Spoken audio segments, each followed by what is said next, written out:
Jeremias. Si Jeremias at si Propeta Hananaya. Ika-28 kabanata.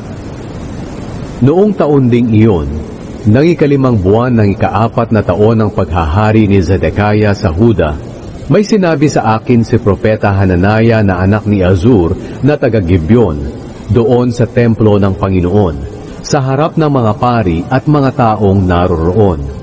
Sinabi niya, "Ito ang sinasabi ng Panginoong makapangyarihan, ang Diyos ng Israel. Wawakasan ko na ang kapangyarihan ng hari ng Babylonia.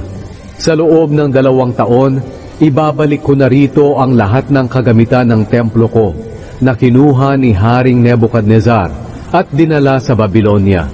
Pababalikin ko rin dito si Haring Jehoiakin ng Huda, na anak ni Jehoiakim, at ang lahat ng taga-Huda na binihag sa Babylonia.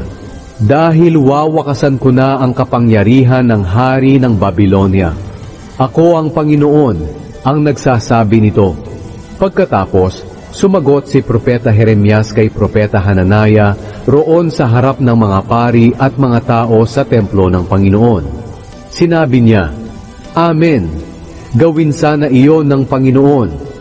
Sana'y gawin ng Panginoon ang sinabi mong dadalhin niya pabalik dito ang mga kagamitan ng templo at ang lahat ng bihag sa Babylonia. Pero pakinggan mo itong sasabihin ko sa iyo at sa lahat ng nakikinig dito. Ang mga propetang nauna sa atin ay nagsabi noon na darating ang digmaan, gutom at sakit sa maraming bansa at mga tanyag na kaharian.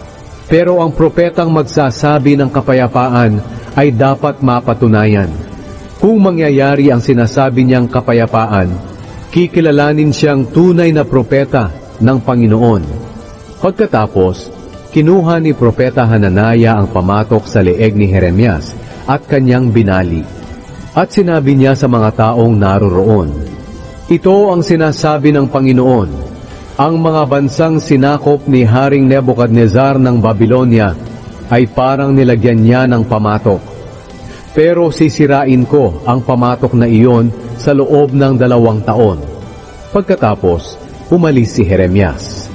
Hindi nagtagal, pagkatapos baliin ni Propeta Hananaya ang pamatok sa leeg ni Jeremias, sinabi ng Panginoon kay Jeremias, "Puntahan mo si Hananaya at sabihin mo na ito ang sinasabi ko. Binali mo ang pamatok na kahoy, pero papalitan ko iyan ng pamatok na bakal. Ako ang Panginoong makapangyarihan, ang Diyos ng Israel ay nagsasabing, ipapapasan ko ang pamatok na bakal sa lahat ng bansa, para maglingkod sila kay Haring Nebukadnezar ng Babylonia. Pati ang mababangis na hayop ay ipapasakop ko sa pamamahala niya." Pagkatapos, sinabi ni Propeta Jeremias kay Propeta Hananaya, "Hananaya, makinig ka.